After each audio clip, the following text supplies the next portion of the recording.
っちりと顎にくっつけてるので、それをもらってるかと。Gustong-gusto na ng Namibian rising star na si Philippos Gitumba na makaharap ang undisputed Super Bantamweight World Champion na si Naoya Inoue. At hindi lang yan, nilinamon na rin ni Philippos ang mga top contenders sa WBO o World Boxing Organization Super Bantamweight World Rankings. Kasama na si Carl James Wonderboy Martin. Ayon sa balitang ibinahagi ng Namibia na news provider na Namibia na itong si Philippos ay nasa pangangalaga ng sikat sa Namibia na boxing promoter na si Nestor Tobias mula sa Nestor Tobias Sunshine Promotions na kung saan nakagawa na siya ng 3 mga world champions. Ayon sa promoter ni Philippos na ang boksingero niya na binansagang energy ay isang special fighter na taglay ang pambihirang lakas ng suntok at kanganga na boxing intelligence. Marami na raw siyang boksingero na naging world champion at para kay Tobias, itong si Philippos na ang susunod na maging world champion. Kinumpirma naman ng promoter ni Philippos na ang 3 mga top contenders sa World Boxing Organization ang kanilang hinamon na, pero ang lahat ay umayaw raw na panagan nitong si Philippos. Kahit pa raw na dadayuin ni Philippos ang lugar ng mga hinamon nila o gagawin sa bansa nila ni Philippos, ay ayaw pa rin na pumalag ang mga boksingerong pinagtripan nila na makalaban. Pinangalanan pa nila ang top 3 sa WBO na hindi pumalag ay sina Sam Goodman, Dennis McCain at kasali na dito ang pambato ng mga Pinoy na si Carl James Martin.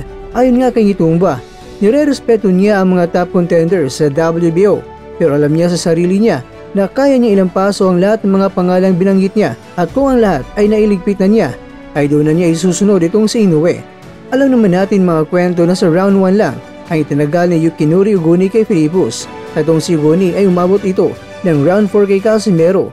Kaya nagtanong nga si Philippos kung bakit hindi raw nagawa ni Casimero na round 1 lang itong si Ugoni. Pero kahit nabubanat man si Philippos kay Casimero, pero hindi pa rin natin may pagkakaila na si Philippos ay ginawang boy tihaya na hindi naman nagawa ni Philippos yan kay Casimero.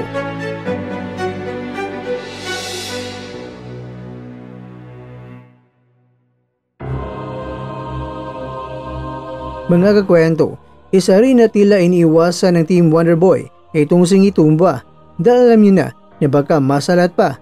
Tama rin naman, nasa tuktok na ang ating pambato, hindi natin hayaan na may nasa baba pa ang hihila nito. Pero mga kakwento, kung gusto ng magandang tune up si Wonderboy bago kay Naoya, para kay Mr. Kwento ay kasal niya itong si Gitumba.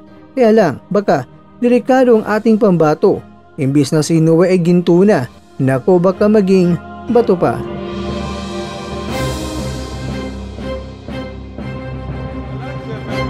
Martin va a buscar la definición. ¡Termina!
At dyan, nagtatapos ang ating kwento.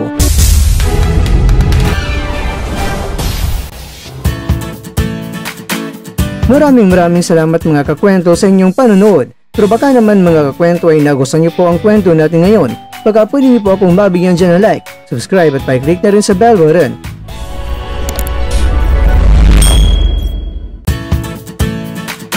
Pero bago tayo tatapos mga kwento, syempre, shoutout po muna tayo dyan sa ating mga kakwento. Kay kakwentong Will Babs TV, kay kwentong New Think, kay kwentong nanonood ngayon, shoutout siyo dyan.